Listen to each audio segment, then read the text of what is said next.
আগামী নির্বাচন অবাধ, সুষ্ঠু ও নিরপেক্ষ হবে বলে ইউরোপীয় ইউনিয়নকে আশ্বস্ত করেছেন প্রধান নির্বাচন কমিশনার এএমএম নাসির উদ্দিন। ইউরোপীয় ইউনিয়নের রাষ্ট্রদূত মাইকেল মিলারের সঙ্গে বৈঠক শেষে এ কথা জানান তিনি। আন্তর্জাতিক মানে নির্বাচন করতে বাংলাদেশকে সব ধরনের সহায়তা দেওয়ার কথা জানান ইইউ রাষ্ট্রদূত। শিউলি শবনমের রিপোর্ট। আগারগাঁও নির্বাচন ভবনে প্রধান নির্বাচন কমিশনারের সাথে সৌজন্য দেখা করতে আসেন ইউরোপীয় ইউনিয়নের রাষ্ট্রদূত মাইকেল মিলার। আগামী জাতীয় নির্বাচনের প্রস্তুতি নিয়ে কথা বলেন তারা। বৈঠক শেষে সিইসি জানান, ইউরোপীয় ইউনিয়ন ভোটের তালিকা প্রণয়ন সহ নির্বাচনের সার্বিক প্রস্তুতি সম্পর্কে জানতে চেয়েছে। নির্বাচনে পর্যবেক্ষক পাঠাতে আগ্রহ প্রকাশ করেছে ইইউ। ভিটামিন ও ফাইবার সমৃদ্ধ ফ্রেশ আটা ময়দা সুজি আপনাকে দিবে সুস্বাস্থ্যের নিশ্চয়তা। ফ্রেশ আটা ময়দা সুজি। সব ধরনের সহায়তা ওনারা দিতে প্রস্তুত।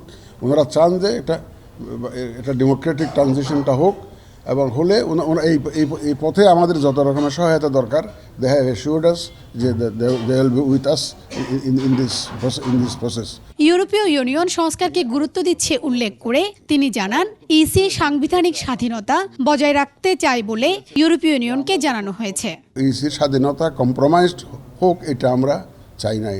এই কথাটা ওনাদেরকে আমরা জানিয়েছি, তারা অ্যাপ্রিসিয়েট করছে, বলে যে আমরা বিশ্বাস করি ইসি শুড বি ইন্ডিপেন্ডেন্ট। গ্রহণযোগ্য আন্তর্জাতিক মানে নির্বাচন করতে সব ধরনের সহায়তা দেবে EU. And I have come with a message of support for the reform ambitions of the interim government, for the holding of elections in a transparent manner in line with international standards, and also to ask the Chief Election Commissioner what the European Union can do to support him.